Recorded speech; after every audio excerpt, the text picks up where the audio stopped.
Hey, Tierra, how's it going? Hey. Okay. All right, guys. So we're going to try this again. Can y'all hear that? Yes, I Okay. hear something. All right. So let me pause that. Okay. So let me make sure it's at the same. Rewind.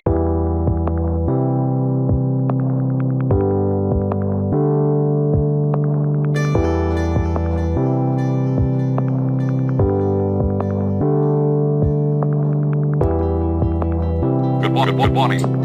Your mission. Your mission. Good morning, Mr. Phelps. Good morning, Mr. Phelps. Your mission, should you choose to accept it, is to. I have a dream. One day, I have a dream. I have a dream today. I have a dream that one day every valley shall be exalted. These ideas were part of a larger notion. We hold these truths to be self-evident. Value of work. Your mission, should you choose to accept it, is to. I have a dream that one day every valley shall be exalted. We're a reflection of a deeper community of values. The value of work. These ideas, reflection of a deeper community of values. Every hill and mountain shall be made low, the rough places will be made plain, and the glory of the Lord shall be revealed, and all flesh shall see it together.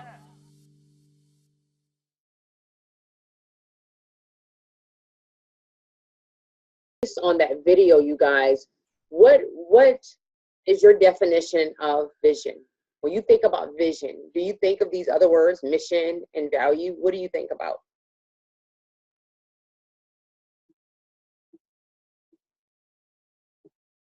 When I think about vision, I do think of those words, the mission and value, but I think about vision as far as what my future is going to look like, what's to happen in my future when I think of vision. Okay. Sierra?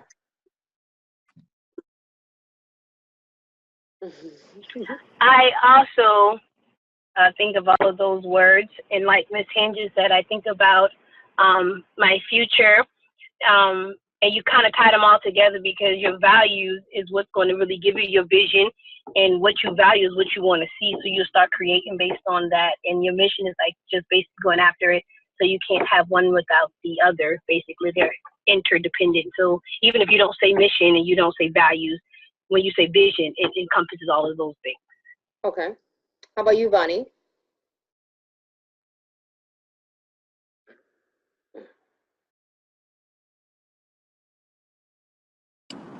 She might have dropped off. No, she's here. I see her. Oh, okay, she's.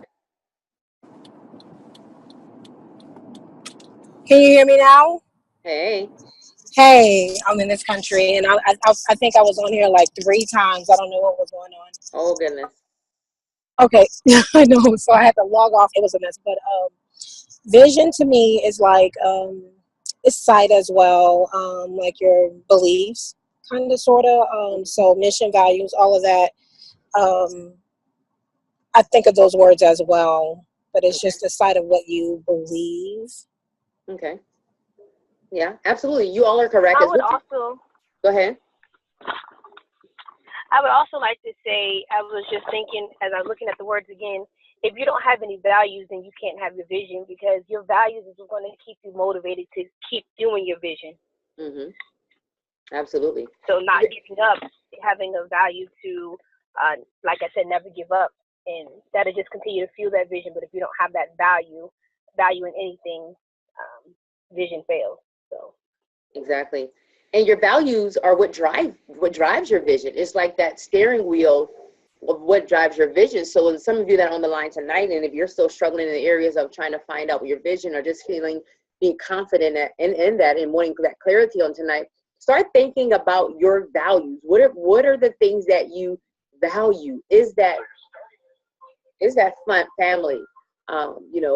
Is that helping other people understand who they are? Is that helping people restore their love back to God? Or is that helping young girls and young boys or young women and young men to be able to get over fatherlessness? What is that thing? What is that thing that is most valuable to you? And I want you guys to be able to answer this. I'm gonna keep talking for just a little bit, because you have to understand, you have to be able to look at your life and look at your life as a whole picture. You know, you're not looking at your right now, but you're looking at your life as a whole picture, from when you were a young girl, from when you were in middle school, when you were in high school, you know, even to going to college, if that was an option for you, going to get your first job. What is that thing that always rung so loud in your ear? What is that thing that your heart always had an ache for? What is that thing that you are most passionate about, and you felt that maybe you were a natural at doing it because that's what you did, and that's who you were, but that's something that's near and dear to your heart. So start thinking about what your values. I can tell you, for me, you know, some of my values are family, are children, are, you know, is marriage, is healthy relationships, having healthy relationships with your husband, having healthy relationships with your friends, your family members. You know, some of those things are my values. Those are the things that I care about.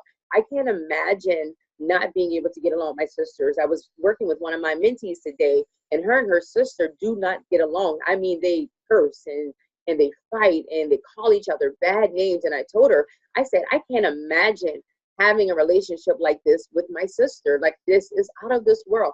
And part of my value was fed or nurtured, I can say, because of my father, right? Because of our parents. They taught us to love one another. They taught us how to value one another. They taught us how to help one another. So my sisters and I have a natural niche or a natural inkling of helping women to win, seeing women impact the world, seeing women be influential, because that's what we were taught or caught while growing up. And I don't believe that it's any coincidence that we are in this place on today. So Tanja, since you're playing around over there with the kiddo, I'm calling you out. What are some of your values? What are some of the things that are most valuable to you? Hey, Latoya. Can Tanja hear me?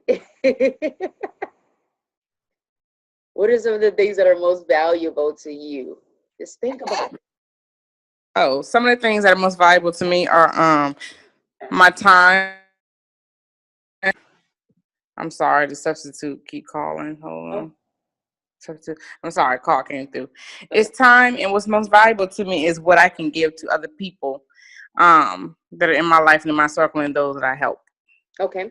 So I know that you're a doula, and I know now you've taken on another venture with paparazzi. So tell me, by doing those two things, how you are giving, how you're operating or walking in your vision, if you see it in that.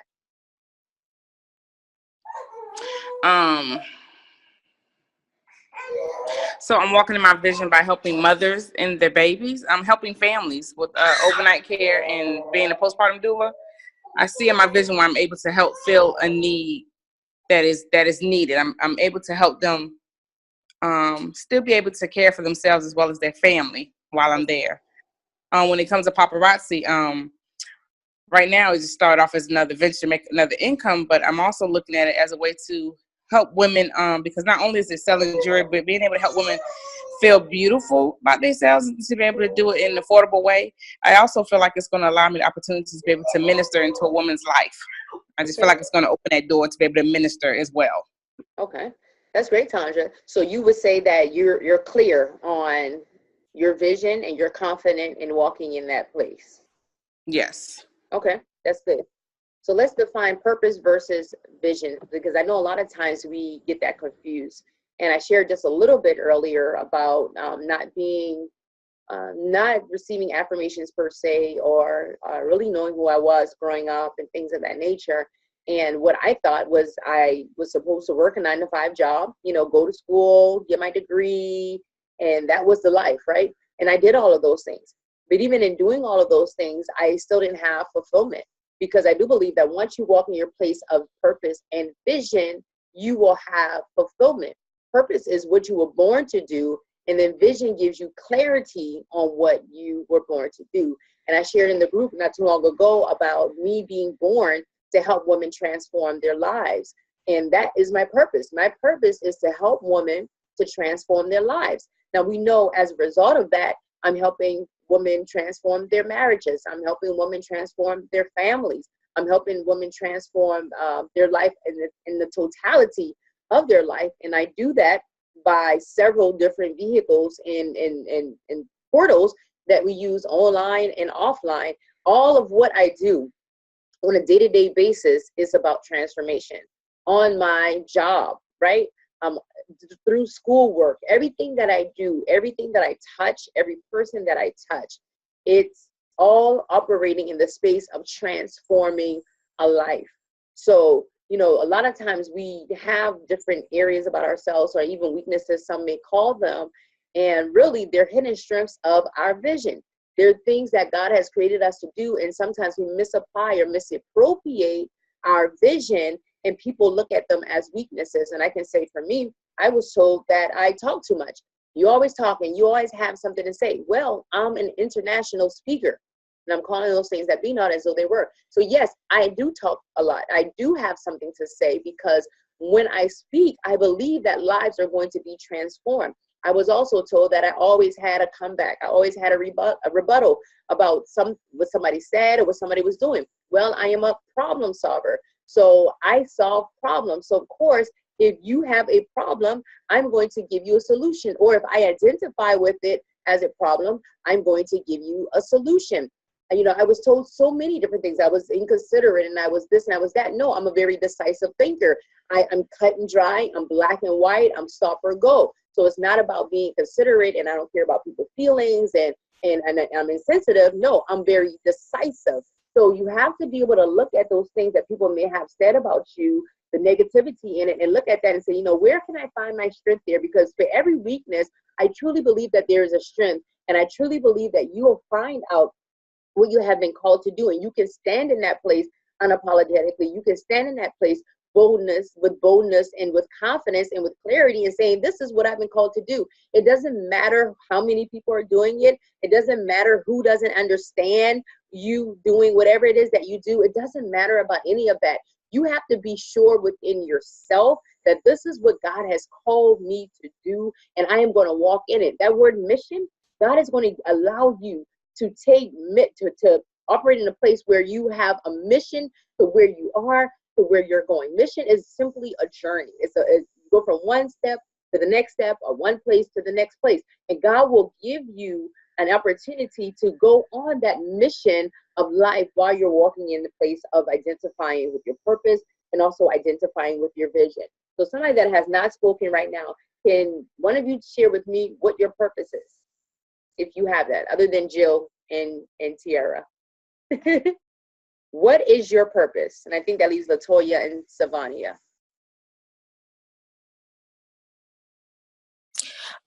Hi, this is Savanya Vani. I'm struggling with that. I'm still trying to figure it out.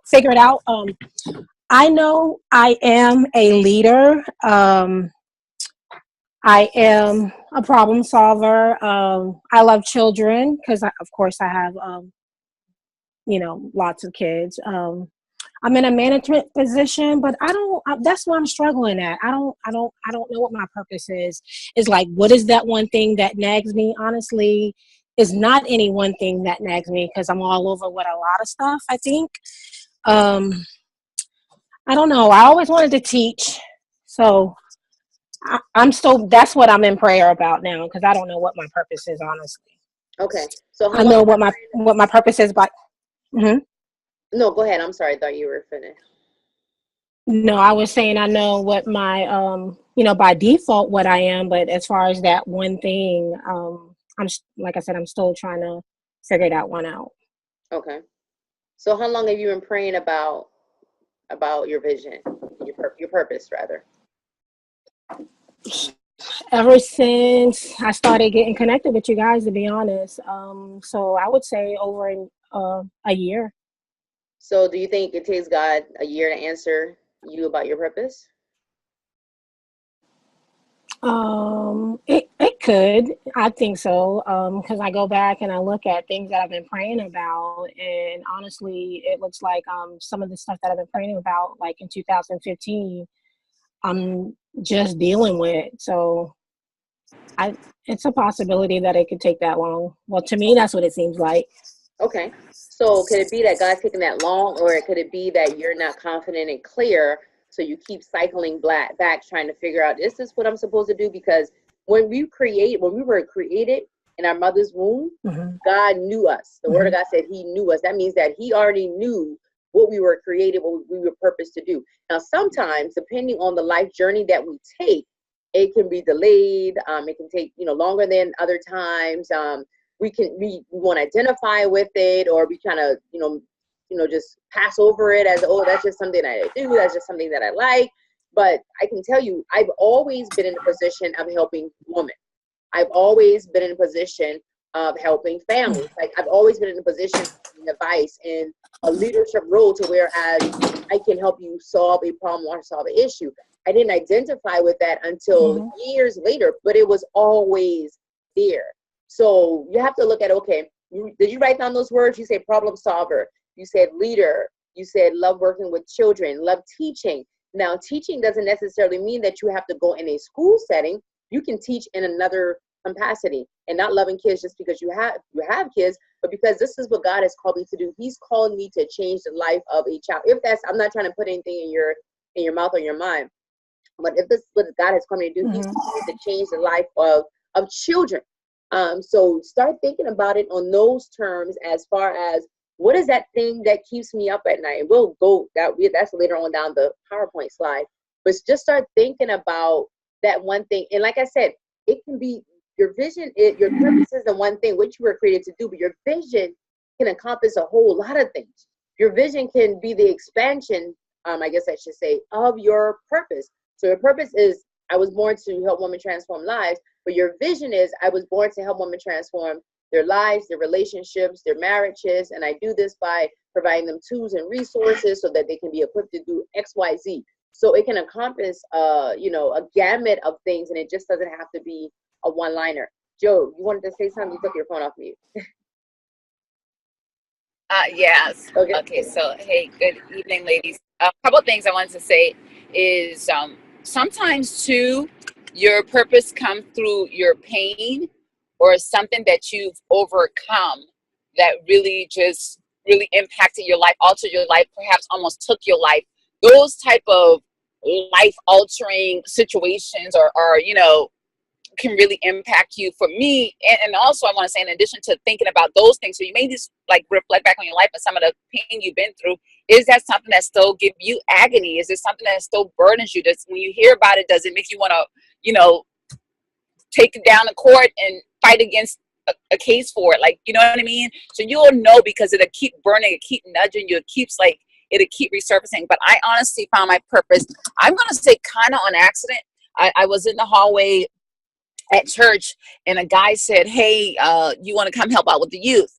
And I was like, oh yeah, you need some bodies? He was like, no, I don't need some bodies, I need some help. I said, oh, I'll come and help you. And I started working in youth ministry, and that's when I started to realize that I was really passionate about pouring into youth.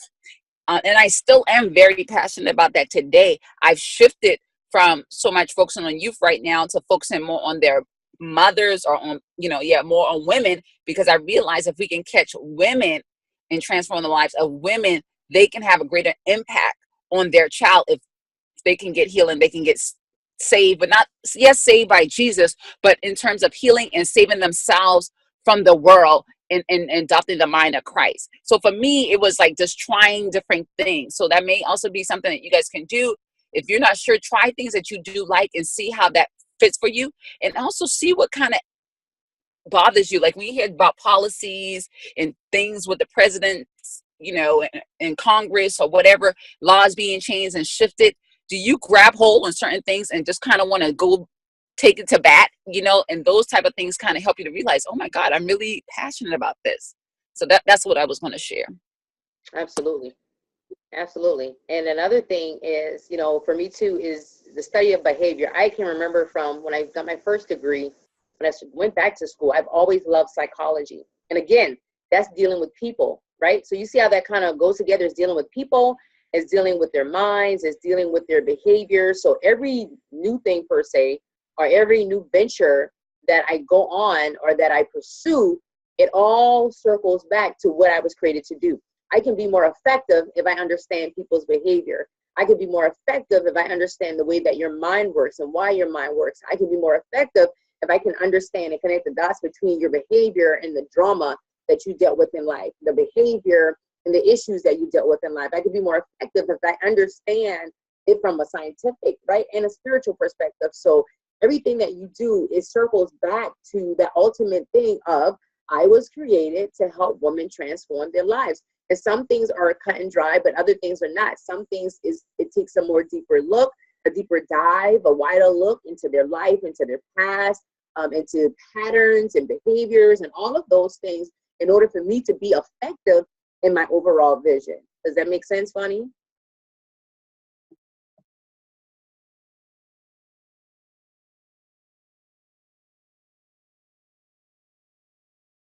I think she's got dropped off.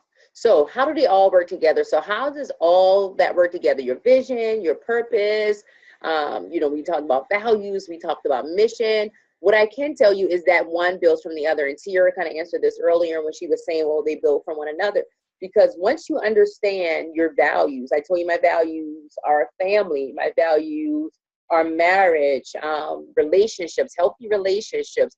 All of those things are part of what my values are. So when you understand your value, then you can understand, okay, this is what I was created to do. This is what I was called to do. I was called to be a life coach. I was called to be a wife coach. I was called to be a teacher or a supervisor. And let me tell you, even positions on your job per se, those can be a part of your vision.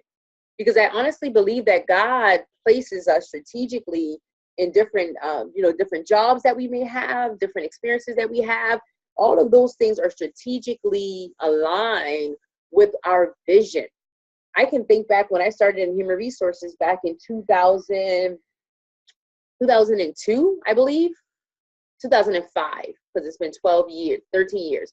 2005, I started in human resources, had no idea anything about human resources. And honestly, I took the position because I was given the position. But what is human resources? Human resources helps people. Human resources is all about customer service. It's all about getting people the right resources so that they can be productive, so that they can live, they can have, they can be, well, human resources, not to live the life, but so that they can perform their jobs better. Getting them the right tools, getting them the right training, showing them the right way to go, the right journey. So human resources is all about being a resource for humans. What am I doing now? I am a human resource. Y'all see how that works? So I didn't know 13 years ago that it would propel me and set me up for 2018 when I started working in human resources. And I can think back to even my jobs in customers, in Wendy's, in probate court, my first job ever, through the summer program. Me helping people, me always being in a position where I help people to live a better life or have a better job, a better career. So that's something that I've been doing forever. And because I was so good at it, and I took it for granted. I like, okay, this is what I'm good at. This is what I know how to do. This is what I do. I talk well, I speak well, I write well. Always had those great qualities about myself. And that's what human resources is all about. So start thinking about those things. So once you understand how all of those things work together, then you understand, okay, this builds on one another. One cannot work without the other. You can't have vision without purpose. You can't have purpose without knowing and understanding your values. So, like Tanja was talking about her values, Vonnie, I asked you to write those words down of the things that you desire to do and the things that affects you in any way. Jill talked about the pain points, and then also write out your values. Like, what are my values? What are the things that I want to change? If there's no fulfillment in your life, not talking to you, but just talking to everybody, all inclusive right now, if there's lack of fulfillment, there's lack of, desire, then that means that there is lack of vision. There's lack of vision. So let's talk a little bit about what happens when there is a gap. That should be when there is a gap. Does anybody have any questions? We have another video, guys, so we're going to be going to another screen here. What happens when there is a gap? Anybody have any questions before we look at this video? Okay.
Okay.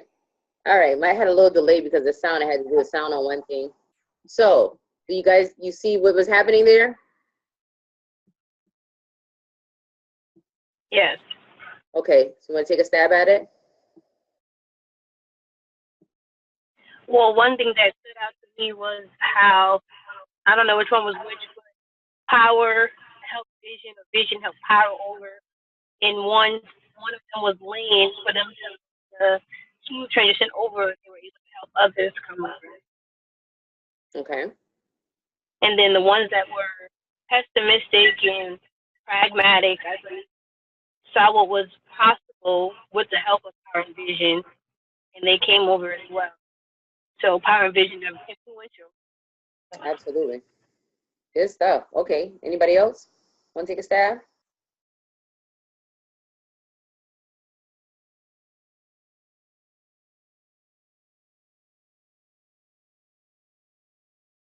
No?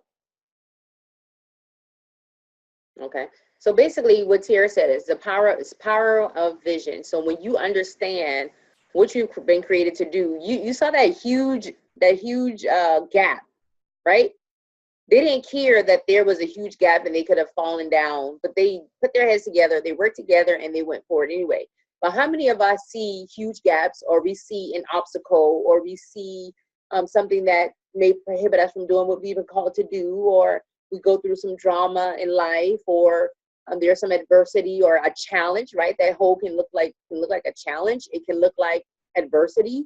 It can look like not a way forward. Like, there's no way I'm going to get over that. There's no way I'm going to get the money for my business. There's no way I'm going to be able to sell out this conference. There's no way I'm going to be successful at my doula business. There's no way I'm going to be successful at this event. Whatever it is, and sometimes we allow those very things, those very gaps, to stop us from pursuing. But if God has called you to this thing, if He said that this is your vision, this is what I've called you to do, this is what I've purposed for you to do. I knew you were going to do this before you were created in your mother's womb. This is what you've been called to do. I don't care what you face, what comes your way. You don't stop. Just because you have an obstacle, that doesn't mean that that's not your purpose. Just because you're going through some adversity in your life, things are not going the way that you desired for them to go, they're not going the way that you planned for them to go, That doesn't mean that that is not what God has called you to do. But how many of us get stuck there? How many of us get stuck in that place? And we have no clarity. We have no understanding, because as soon as something happens, what do? Start back doing the thing that's familiar. Am I talking to somebody tonight? Start back doing the thing that we're comfortable in doing. How many of you have found yourself in that comfortable place? Well, it's easier for me just to do this because this is what I'm comfortable doing. I can make money doing this. I'm okay doing this. I'm safe doing this. But I know that God has called me to do this, but I'm okay right here. Somebody? Okay. Who's that? Oh, okay. Okay. Sure thing. Absolutely. So how many of you can identify with that? Discouragement. That could have been discouragement, that drop, right? That drop could have been fear. That drop could have been ambiguity. That drop could have been negativity. That drop could have been so many things. And how many of us see that drop in our life? We see that drop when things are not going right. Oh, I know God is coming to be a wife coach, but as soon as I go through my feeling, I'm in my feelings, or I don't feel like it, or whatever, I'm going to stop being a wife coach. I'm going to stop helping women transform their lives. Then I have to ask the question, was that what you were called to do? Or is that something that you feel good doing it? You feel good while doing it. That's how you measure. It's not about how you feel. It's not about, it's not always going to make you feel happy. It's not always going to make you feel good. But one thing it will make you feel is at peace, because you know that you are doing what God has called you to do. So 10 things I want to go over. I know we're pressed for time. 10 things I want to go over, because we want to talk about how do you get clear. And some of you talked about clarity and understanding your vision. Clarity, clarity, clarity. And my unofficial spiritual mentor, God rest his soul, Dr. Miles Monroe, he came up with 10 things, 10 steps, or 10 ways per se, that you can find out what is my vision. What have I been called to do? So I want to take you to Ecclesiastes 6:3-5. Ecclesiastes 6:3-5. And it talks about a man without purpose is like a stillborn baby. Is better off than a man that lives out through life, and I'm just paraphrasing, that lives through life and has no vision or does not walk in vision. So what this is saying here is that a man without purpose, knowing why he was created, what he was created to do, it's better for a baby to be born dead. It's better for a baby to be born stillborn, that means dead, than somebody to live their life, their entire life, and not operate and not understand, number one, and then operate in their purpose. So just think about that for a second. That thing that keeps you up at night. We talked about that. We talked about that thing that you may have struggled with, that thing that that may have caused some level of pain in your life. And again, it doesn't always have to be that, but a lot of times it is. It's something that you can identify with while growing up, while going through life, in your early childhood, sometimes in your young adulthood, or even now in your adulthood. Can you guys hear me?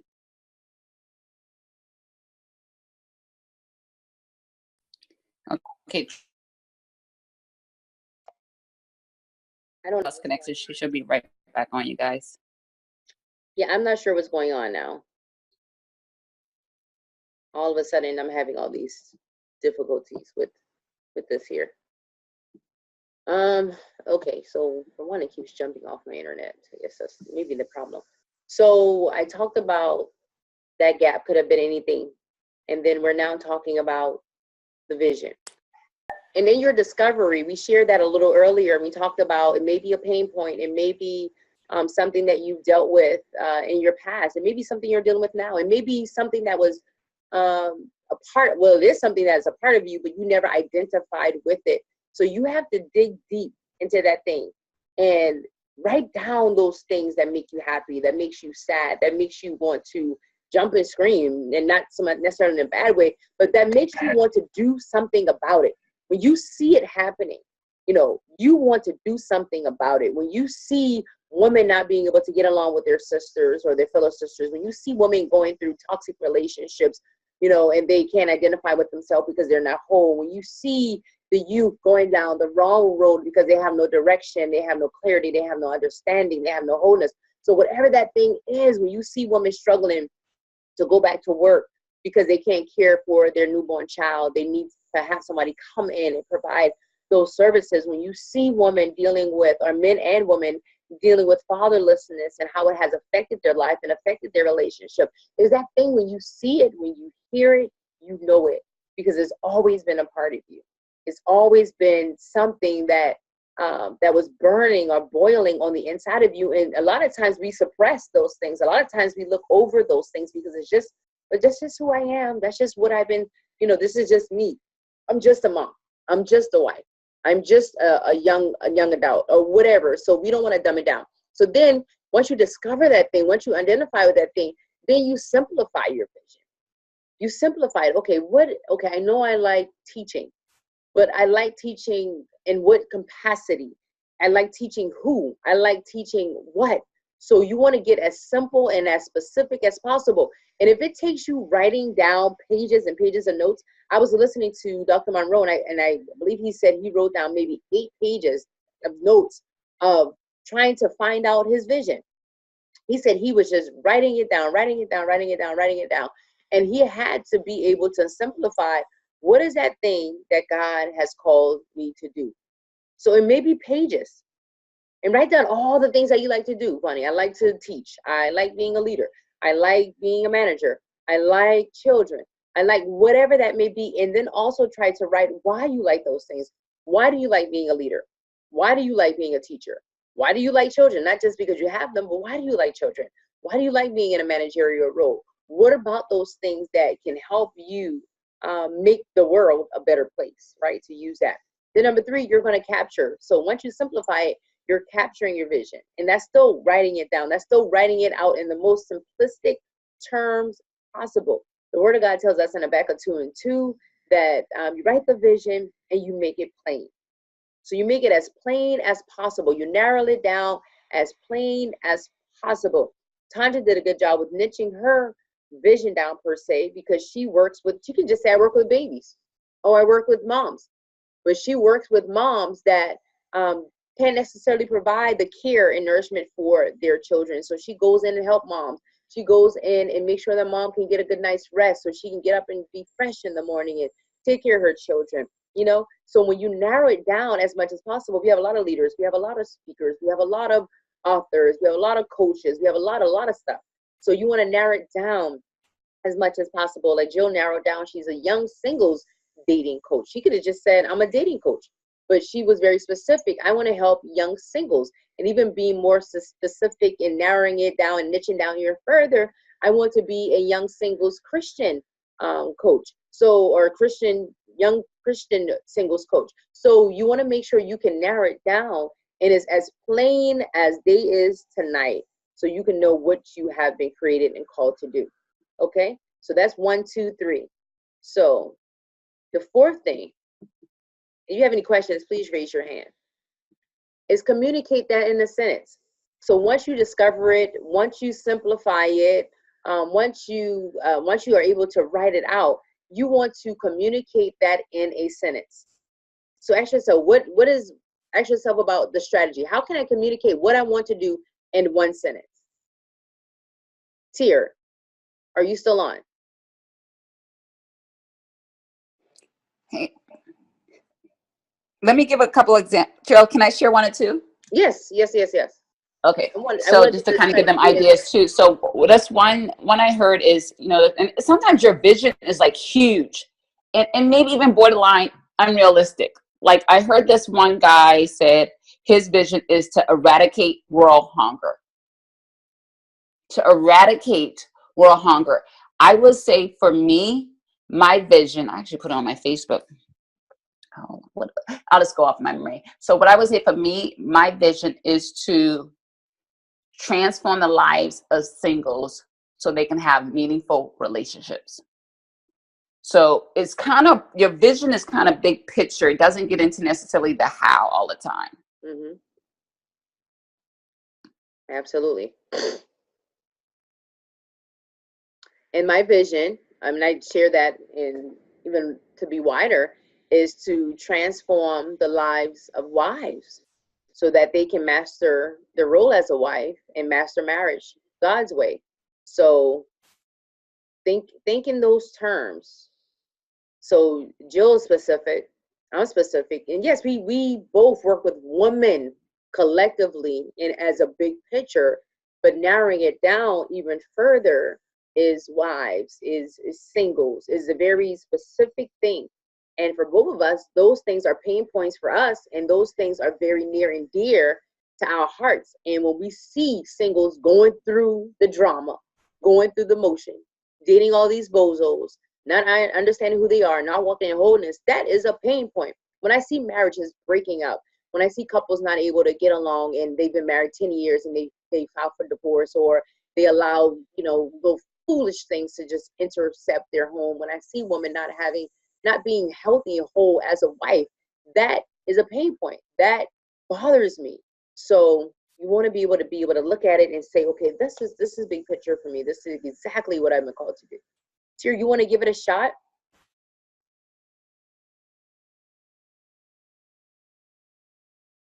Or not? Did I meet her? Tier, you want to give it a shot?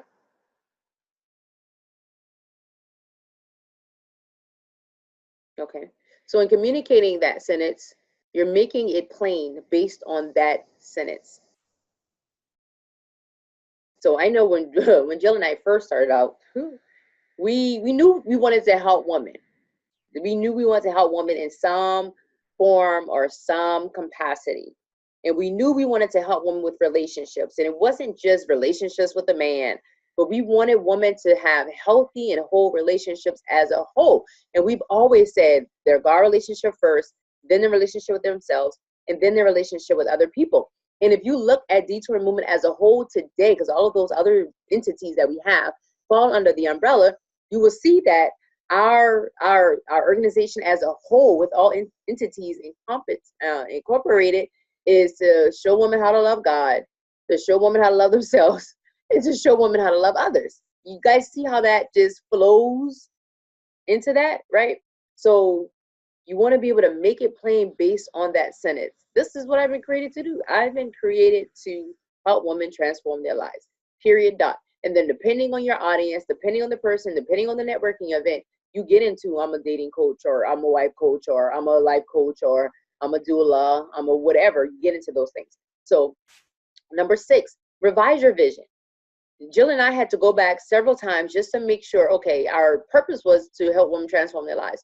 But exactly how are we going to do this, and exactly what is the big picture? How big do we want this to be? How massive do we want that to go? So the guy talked about world hunger, eradicating world hunger. Well, we want to transform the lives of women globally. That's pretty huge. That's pretty huge, right? So we had to make sure that we were headed in the right direction of how that transformation would look. What would that transformation look like? How are we going to transform the lives of women? What portals or what vehicles are we going to use to transform the lives of women? We started blogging, and then we started events, small events, and then we started big events, and then we started coaching programs, and then we started webinars, and then we started Facebook groups. So many things came out as a result of that. So everything that we do, it backpedals to transforming the lives of women. Okay. So then number 7, reevaluate your vision. So sometimes you do have to go back to the drawing board. Sometimes you have to make sure, okay, is this what I've been called to do? Because I know me, even when God gave me Wives Who Win, I had to make sure, okay, God, is this what I know? I have a passion for wives, I have a passion for marriage. But is this what you want me to do? Is this what you call me to do in a greater, at a greater length? So I had to go back and reevaluate my vision, and ask myself, am I doing what God has called me to do? Because I don't want it to just be an emotion. I don't want it to just be a feeling. I don't want it to just be a passion, but I want it to be all those things plus being obedience to God, right? So then number 8, your greatest enemy is distraction. So you will have things and you will have people in your life that will distract you from that thing that God has called you to do. And you have to be able to identify, okay, this is the thing that every time I start doing this, or every time I desire to do this, there is a distraction, right? Distraction by, oh, my husband and his feelings. I'm in my feelings. You know, our marriage is tested. Our communication level is tested. I'm moody today, whatever. So you have to be able to identify with that thing that is a distraction. And even though all those things that are happening, that doesn't mean that you're not operating in vision. Okay. Any questions? We'll try to be off here in 15 minutes. I see you yawning, Bonnie. Number 9. Number 9. Your greatest distraction to your vision is not doing bad things, but doing good things. So even though you're distracted from your vision, or your vision is being distracted by all of these other things, it says that it's distraction to your vision is not doing bad things, but you want to make sure that you're doing good things. So even though you may be distracted, although all of these things may be happening, you're still operating in a place of vision. You're still going forth and doing the thing that God has called you to do, and you're not allowing distractions of things and of people and what's happening or what's not happening to get you off course. Because you're going to always, life is always going to happen. Things are always going to happen. People are always going to happen. And if we understand that, the world will continue to go around. It doesn't matter just because, oh, now you've identified with what God has called you to do, that the world is going to stop and be graceful to you, because it's not. You have to keep moving forward and being clear on the very thing that God has called you to do. And then number 10, Dr. Miles says that vision comes in phases. And I can say that that is definitely true for Detour Movement, because when we started off, we want to help women. And even more particular, we want to help women to abstain from anything that will prohibit them from living a life of wholeness. So that was what we started off with. And we evolved into niching down to singles. We evolved into niching down into wives. We evolved into all of these things. So our vision came in pieces. So we knew the big picture, our purpose, what we were created to do. But then God began to give us show us different areas. Part of the vision was having conferences. Part of the vision was having this membership program. Part of the vision is having other events. Part of the vision is coaching. Part of the vision is mentoring. So, a lot of times God's not going to just regurgitate the entire thing on you on us, because we can't take that. We have to get it in phases. And sometimes we want to get ahead of the game, or we want it all. What am I supposed to be doing? What am I supposed to be doing? No, God knows big picture. A lot of times you don't know big picture, but He knows that all those pieces, that you being a leader, you being in management, you loving children, all of those pieces will work together for you as it relates to your vision. Okay.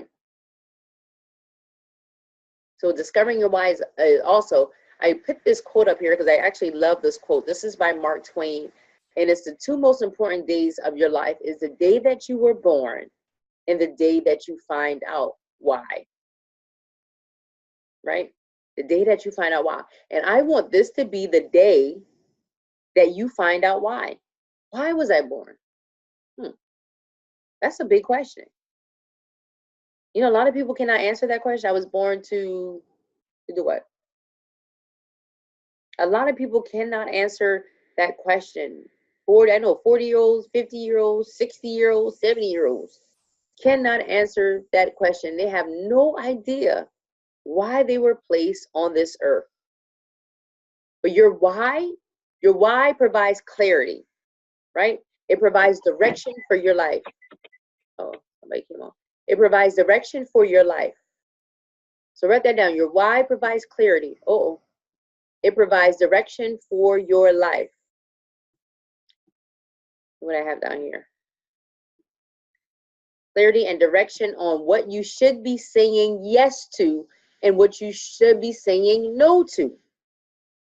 Certain things I'm just not going to do. I'm going to say that again. Certain things I'm not going to do. Why? Because it has nothing to do with my vision. It has nothing to do with me helping women or supporting women to master their role as a wife while mastering marriage. Me selling tea does not help me to support women master their role as a wife while mastering marriage. So you want to make sure that everything that you do is in line with your vision. Your why should be greater than yourself. So your why is so much bigger than you. You're not doing this for you and your for no more. You're doing whatever it is that God has called you to do, whatever that big thing is, whatever that vision is, because a nation, a world, a country will be impacted. Do you think that a country can be impacted by healthy marriages? Oh, you bet your bottom dollar, right? Do you think a country can be impacted by women being whole, men being whole in their singleness? You bet your bottom dollar, because when we have whole people that are operating in the world, right, they connect to other whole people. And we have two whole people that are working together, aka in a marriage covenant, then they impact the world that's around them. So that people will benefit from that. So you have to know that what you're doing is so much bigger than you and your for and no more, right? So next steps for you. So ask yourself, what is next for me? You know, I'm in this membership. I'm a part of Detour Movement. I'm an ambassador. I'm a contributor. I'm doing all of these things, all of these things. Could some of this, any of this, all of this have anything to do with what I have been called to do? You have to get tired. I like to say the saying, like a hamster on a wheel. What does a hamster do? It keeps going, going, going. It looks fun. I'm going, hee, hee, hee. You know, he's going or she's going, going, going. But she's going nowhere, right? Absolutely nowhere. Just spinning her wheels or spinning his wheels and going absolutely nowhere. Like, you have to get to a point where, okay, enough is enough. I'm tired of it looking fun. I'm tired of not being fulfilled. I'm tired of not thriving. I'm surviving. You know, I'm making good money. I'm doing this. I'm doing that. But I'm not. There's no fulfillment. There is not a peace about myself. There, you know, when people think of me, what do they think of? Who am I? You know, when you think of Michael Jordan, like I said the other night, what was he created to do? Or what do you think of basketball? When you think of Muhammad Ali, you think of boxing. When you think of Montel Jordan, you think of singer, right? So when you think of these people, Jay-Z and Beyonce, right? So when you hear these people named, you automatically identify what their vision is. But when people call your name, what are they identifying with? Who are they saying you are, right? I used to tease a lot. When people see me, they call me Rav's wife. And I said, I'm not Rav's wife. How about Rav is Trail's husband, right? I have my own identity. I have my own sense of self, my own person, I do my own thing. So more than being Rav's wife, I am a wife coach. I am a world changer. I am a leader. I am a speaker. I am a difference maker. I am a change agent. I am a catalyst. Like, I'm so many things. So identify with one of those things. So people should be able to identify like what you are, who you are, and what you've been created to do. And if that's not happening, as we are here now, we're going back to the drawing board. But what I do want to tell you is that we ain't got no time to be experimenting. We don't have no time to be experimenting to see what works. I know Jill had mentioned that earlier, but she definitely wasn't talking about experimenting, like doing some things within the things that you desire to do, not just trying out different things. Every time somebody dangles a carrot over your head, you want to bite it. No, that's not what we're talking about. We're talking about looking at those areas of looking at those values, looking at those areas that you are interested in, looking at those things that are pain points, those things that mean something to you, and see, okay, you know what? I believe this keeps coming back to me. And Jill can tell you, even with the marriage thing, like Jill was always slating me to be like this marriage guru and cater to the married woman. I'm like, no, I want to cater to all women. I want to transform the lives of all women. I just don't want to do married. But that was all a part of the plan. And I kept coming back to it. And God kept taking me back to it, like, okay, let me take you back to it. This is what you're supposed to be doing. This is what I call you to do. It doesn't matter how long you've been married. It doesn't matter if you and your husband have gone through some adversity. It doesn't matter if you are divorced. It doesn't matter about, none of that matters. This is what I've been called you to do because you've been anointed to do it. You've been purposed to do it. You've been called to do it. You're equipped to do it, right? So we don't have time to be experiments. Like, I don't have time to be going out here and trying to do all these other things that people are trying to do, because that's not what I've been called to do. I had one girl that reached out to me and she wanted me to sell Mary Kay or something. And I told her, no, it has nothing to do with my vision. How's that in line with my vision as a wife coach? You know, some can say, oh, you can show women how to do their makeup. No, I'm doing more than makeup. I'm working on the inside out. I'm not working on the outside in. So how about I work on the inside out, and then if you want to host a party, then you can invite these women to the party that you're going to host, right? After they get their life together, because there's no need in putting on makeup and you still trying to catch your life. You're still not whole. And that's not that you can't wear makeup, but you guys get what I'm saying. So there's no need to master that when you're still working on all the intricacies on the inside. Okay? The moment we've all been waiting for is your vision quiz. Your vision quiz. And we've pretty much gone through this and talked at it sometime now throughout the entire presentation, I believe. But ask yourself, what did God create me to do on this earth? And write something down.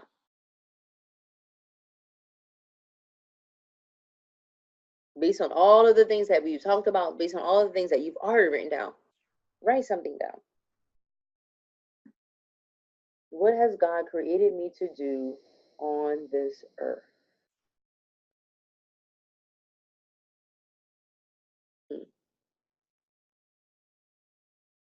And a lot of times, even with that, Vonnie, it's not that you have to start an entire organization for yourself. It's not that you have to go out and I think sometimes we look at it like that and we feel like, oh, I'm gonna have to do this, I'm gonna have to do that. No, you can partner with somebody or work with somebody that's already doing it. Let me tell you, true story. Many of the women that are in our group, a lot of the women in our group have started their own ministries and businesses as a result of being connected to us. So they're an extension of, they're our babies per se. Like Detour Movement has birthed so many entities. The space that we've created and that we have has allowed these women to be able to identify, man, I'm a blended family guru, right? I'm with Girls Talk. I help women get clarity, because before Juanita joined Detour Movement, she knew what she wanted to do. She kind of knew what she wanted to do, but she wasn't too clear on what she wanted to do. And being a part of Detour Movement, it helped her to get clarity. I can say the same with Tiara. It helped them to get more clarity because they already had a community of people. And yes, some of them went and started their own blogs, some of them went and started their own groups and all that, but it wasn't a requirement. A lot of times what you can do, if it's to do with women or with Jill, because she deals with the men now, with the single men, if it has anything to do with that, then it's already there. Like, you already have a community. So there is no coincidence that you are connected with this community. There's no coincidence that you are connected with this community. There's no coincidence that Tanja is connected with this community, because even with Tanja, she's gained more clarity and more insight, and even becoming a doula and things that she wants to do with that business. So a lot of things are already here, and you just have to look deep for them. Okay? So the next thing is, what is your deepest passion? What is your deepest passion? And Vonnie, sometimes that's going on a fast, like 3 days, absolute fast. Sometimes that's stealing away and getting a hotel room, getting away from everybody. Because let me tell you something, Vonnie, God is speaking. Sometimes we have too much noise. We can't hear him. He is always, often speaking. But because we have the kids, because we have the husband, because we have the work, because we got soccer, basketball, football, blah, blah, blah, blah, blah, blah, blah, right? When we come home, what do? Turn on the TV. When we get in our car, what do? Turn on the radio. You know, we are so distracted by so much. Even if you're listening to a devotion, even if you're listening to a message because my TV stays on Hillsong. That's still a distraction because, yeah, Pastor Brian Houston is talking, Pastor Stephen Futrick's talking, James McDonald, and all of them great men and women of God are talking, but God is trying to speak to me and give me some clarity and understanding. And when I have a lot going on around me, I can't hear him. I can't hear what he's trying to say. I went for a walk, and I'm telling you, and I wasn't trying to be funny or tease you earlier, Bonnie, when I said it takes do you think it takes a year? Because I want you to understand that God is talking. I went for a walk, and God downloaded an entire strategy, quick, and I just went for a walk, intentional walk, got out of my office, went to clear my head, and God's boom, like as soon as I got out on the road, because I was intentional about, I need to just be still right now. And just that quick, he gave me an entire strategy. Jill can tell you, because I went back and I emailed her and Juanita about what he told me. So it doesn't take him long. It's just that we got to take some time to hear. Okay. What is your deepest desire? So passion is different from desire. You're passionate about something, but then you have a desire, a yearning, a pulling, a longing, a restlessness. I'm restless when I think about this thing. I have a yearning about this thing, right? I want to tell everybody how they can just have a great marriage from day one, but they're not listening to me. They don't hear me. They want to do things their way, and I'm trying to tell them what works. This what works if you work it. I'm telling you, right?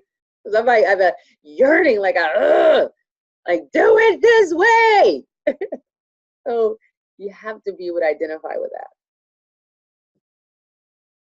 What is the thing that brings you the most joy, and what has brought you the greatest pain?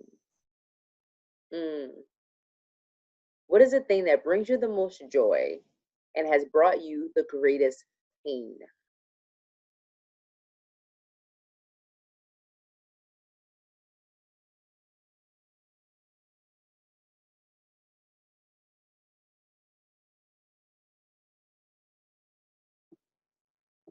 I think it's the last one. What keeps you up at night? And going back to even the greatest joy and the greatest pain, even when you see things on TV that's happening, refugee camps, people not having the resources for them and their children. Hey, hey, handsome, not having the resources for them and their children. Even with, if you're big on education, you want to make sure, you may not have gotten the best education, or things could have been better. And you see how now, because, back then we didn't really understand. I'm going to speak for myself. I didn't understand the importance per se of education. I knew we were supposed to go to school, but I didn't know how it would all work together. Now that I'm older, I'm wiser. I understand that. I'm passionate about it, but not enough per se, not facility school education, not enough to say, okay, this is what I'm supposed to be doing. I love educating women now, I love doing it in that regard. But as far as school-based education with youth or young children, that's not my niche, but I do work strongly in that area. So, because now I understand how the dots connect. But that's not something that keeps me up at night. So you have to think about that. So once you have confidence and clarity, so once you get to a place of having confidence and clarity in your vision, and you can even look at your life now and just seeing the different things that you do, different events that you're invited to. Some may be more, appealing than others. So think about that. Your hobbies, some things may be more appealing than others. So confidence and clarity of your vision will choose your priorities. Some things I'm not going to do. Some places I'm not going to go. It's not a priority for me. It has nothing to do with what I'm doing. I love you. I'll support you in another way. People invite me to events all the time. People want me to be a vendor all the time. They want me to do this. They want me to do this. Well, often I won't say all the time, like I'm just I'm the person. But, I get a lot of requests for a lot of things. And if it's not priority as it relates to my vision won't allow me to do it. My hobbies. My vision won't allow me just to have random things that I do. Everything that I do is intentional. Everything that I do, from spending time with my husband, from spending time with my son, to spending time with my family, to doing a venture with my family, all of those things. So it chooses your hobbies, your friends, your future, your library, meaning what you read. Yeah. When you're confident and clear on your vision, what you read, you're not, nothing wrong with romance novels and any other novels or anything that you may like to read or you are maybe entertained by. But when you have vision, everything that you pick up pertains to that. I pick up a lot of books, a lot of material as it surrounds leadership and marriage, healthy marriage and healthy relationships. Like that, a lot of that is what I'm reading. That's what my library is consists of. So if I were to ask you to get out your phone and to tell me what's in your library, what's in your library? What's in your library at home? Right? What are the channels that you're watching on TV? I do have my shows that I watch, don't get me wrong, but my channel stays on Hillsong. Like Hillsong, my husband gets tired of looking at Hillsong. So you have to be intentional. Vision will help you to choose your time, how you use your time. My time is very precious to me. I don't have time just to be fooling around. Yes, Tanja. Tanja said I need to cut out some channels. We have basic cable, and we have Netflix and Hulu only in one room. So if I want to watch Netflix or Hulu, if I don't watch it on my phone, I have to come in a certain room in the home. So again, and I like different shows. Now, don't get me wrong. I'll get a show and I'll binge watch it on Netflix or Hulu or whatever the case may be. But I'm very particular. And even with that, I'm very particular with those shows. Even with that, vision will choose your energy. Yeah. So when you're operating in a place of vision, your vision will choose all of these things. Like you will walk through life effortlessly, seamlessly. Did I say that you won't have any challenges or adversity? Absolutely not. You will, right? But you will be clear. So despite those things, it's just a thing. It's just a thing, right?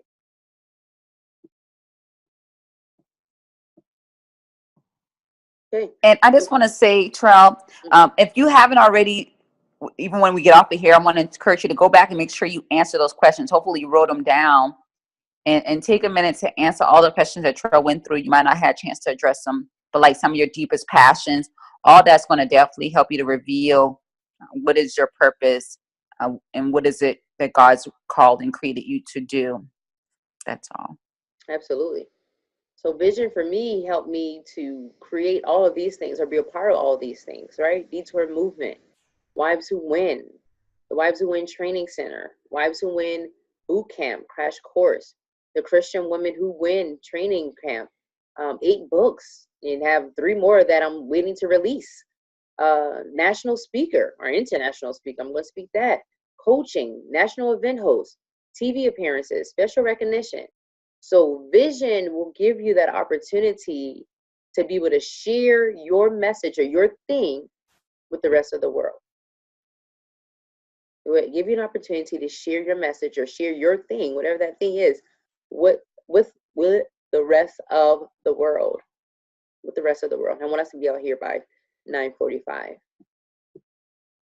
So it's time to get to work. And part of that is getting to work is, like Joe said, go back and answer those questions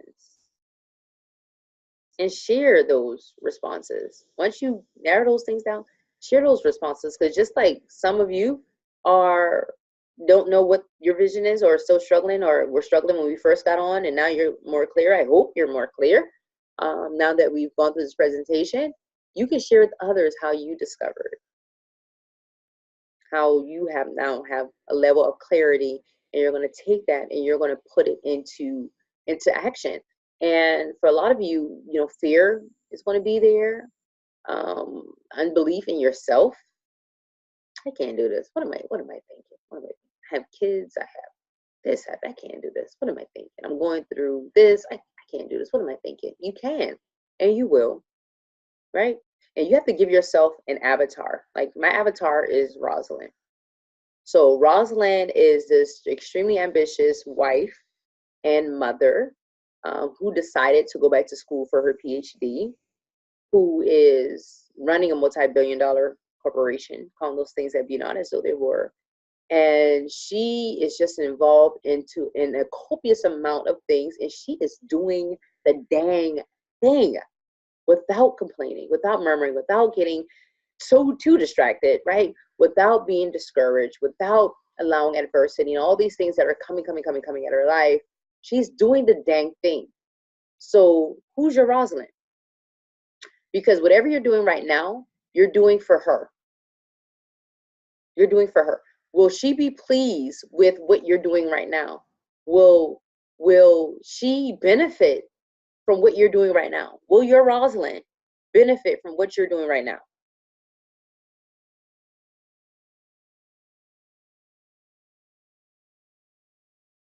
So, any questions? Any questions? I know we had some hiccups in the beginning, but to God be the glory, we got through it. Any questions, comments, or I'm more clear on what I've been called to do. I'm more confident in what I've been called to do. I'm not going to overthink it. I'm not going to strategize the heck out of it until I confuse myself. I believe that I am more clear. I mean, I've always kind of figured I'm already working in, I feel, my purpose, my passion. But I do feel like I'm more clear as far as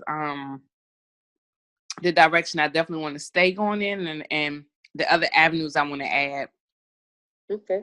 Which is, my main focus and goal is to be able to pour into other women's lives and use what other avenues are given to me to be able to do that. So I think I am more clear about that. And then now it's just a matter of following those leads and staying on task with them.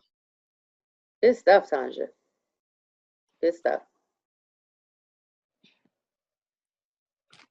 And I think I need to start saying no and cut out some of these distractions, because honestly, the questions that, the vision quiz, I haven't even stopped and asked myself what I want to do. Why was I born? You know what I mean? So it's just a lot of stuff I need to get off my plate right about now for me to focus on this. Absolutely. And Vonnie, I want to recommend 2 books actually for you to read if you haven't already. One is called The Purpose Driven Life by Rick Warren. And it's like, I have that book. You have that one? Yes. Have you You read never it? read it? No. Start tomorrow. It's 40 days. You can read one page a day. Look, it's actually on my desk. Wow. This is the study thing. I know, I'm awful. I'm gonna do better though. But no, I need A kick in the butt. like, my plate is, yes, that too. My plate is so full with these kids, but like I said, yeah, I need to say no. That's my thing. It doesn't have to be the way that it is. It's just something that I created. You know what I mean? So right, yeah, absolutely. You may have to you may need to decommit, deobligate, decommit, deny, delay. So if you some things that you like, this is really not essential, you may have to decommit from it. Some things you may have to delay. Say, this is not the season for this. I need to put this in another season. And some things you need to delegate. That's really what I want to say. Delegate to your children, to your husband, to your mama, whoever you can find that can do it and have more capacity than you.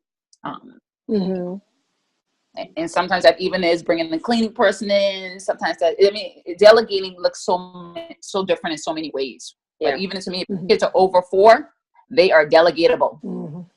Right. Yeah, I know this girl that have 10 children, and she works those children. Like, everybody has a job, and the youngest one is 4 or 5 months, but the youngest one after that is like 4, and the 4-year-old has a broom in their home. So yeah. What was the second book, Joe? Was it Power of Vision? Yes. By Dr. Monroe. So this is the second book, Bonnie. Principle and the Power of Vision. Life changer. And it's an easy read. Very easy. Okay. Another thing, Bonnie, if you don't have time to even read, because sometimes I get that struggle, Yeah. a lot of times your local library, call them, they may have it in audio. Like I seen this girl with like these little cassette things that you can just plug in your headphones and they have it, or you can obviously go to audible.com and see if you can get it there. But Okay. audible.com is kind of expensive. It's $14.99 a month for one book. So it kind of gets expensive. So the library would be cheaper. Right. And there's another one. Probably like downtown library might have that kind of thing, but you can call them and ask. And there's also Google Play. I have Google Play, and you can get books from free to $9.99. I bought 4 books within the last 4 days. The 3 were free, and then 1 was $9.99. So that's the Google Play on your phone. It's not on this phone, it's my other phone. It's the Google Play on your phone, and you can do that. And also Kindle. You know, a lot of books on Kindle, Amazon Kindle are free too, or 99 cents. You catch those deals, $1.99. You know, I have a lot of books, and I haven't read all the books, but I'm going to get around to it. Sometimes I might have a habit of reading more than one book at a time, and I'll read it for a season and then go back to it and things of that nature. And one thing I want to say about even with children, because I know a lot of times we put so much into our children because we want to make sure, and as we should, you know, their life goes the way that it should and all of these other things. But what I'm going to say is don't forget about you. Because at the end of the day, you still have to live and you still have to operate in your place of vision. And sometimes we spoil them so much. They're so dependent on us and we spoil them so much. And then in that, you know, we're catering to the kids, but we're unfulfilled. We're not satisfied. We don't have no peace, but they have everything that they want. They have everything that they need. But what about us? Right. That's true. Them dang little crumb snatchers. I hardly even hear from my son. I know. He's calling me for Hey, something. after this year, I'm down to 2. Yeah, so you gotta like Joseph. Yep. And how old is the youngest one? 11. Oh man, Yep. that child should be cooking, Yep. cleaning, and all of that stuff. Like, look here, little man or little girl, the daughter. Yes. Oh, I need you. Little boy. I The need you son. to get it all Yep. together. You've had so many that gone before Yep. you, so I need you to get it all the way together, son. You the last ride. So Right. And see, it's not that part. Is I have them in so many activities where, yeah, like 7 days a week, I'm doing something for them, you know, oh yeah, soccer, dance, all of that. So, like you said, I forgot about myself. yeah. Since the time I started having kids, I actually forgot about myself, you know, and I try to get my me time in, but not like I should. But like I said, the next couple of months, it will get better because 2 of them are graduating. So it's only going to be 2 in the house. And I already said, I'm going to say no to some things. I'm not going to put them in all of these things. I'm not going to be traveling every other weekend with them. Right. I'm not. They don't deserve it anyway. Most of the time they do. I'm trying to tell you. All right, Joe, you had any last moments? We're done. The only last thing I would say is, and I don't know how involved your kids have been in, but just in general for anybody even watching the replay, but the ideal time to get your kids involved into house chores and teaching them responsibility is really 5 to 12. Over that, it's really going to be like pulling teeth. I think you still should do it, but it's going to be pulling teeth. So 11 is like catch them while you can. And don't feel guilty if you can't put them in everything. Just tell them they're going to have to make some trade-offs. Okay, each season, you're going to have to do one thing each season. Something's going to have to give. You're going to have to make some choices, and you're going to have to learn how to prioritize. Because like Trell was saying, at the end of the day, it exhausts you. And it really exhausts them because can they really be their best if they're in 3 sports at one time? You know, everybody only have a certain amount of capacity. So in that way, you can let them focus on their highest and best use. That should be your new motto, where everybody's focusing on their highest and best use. So you are killing it in basketball. We're going to focus on basketball. All the other stuff is just extra. I mean, sometimes it's a time for that, but especially when they start getting in the 11th, 12th grade, we need to focus on the main thing and let the main thing be the main thing. Yeah. That's all. Yeah. Great chatting with you, lady. and listening. Great presentation, Terrell, as well. Really great information.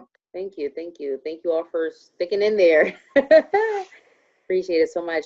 All right, ladies. Well, that's our time. I do want you to go ahead and start working on those questions. And I would say, really, in the next 7 days, I want to hear from you, be it the group, be it the email, and let us know what you came up with as a result of you answering those questions. And if you need help or anything of that nature, please do inbox us, reach out to us, or send us an email at jillandtrell@detourmovement.com.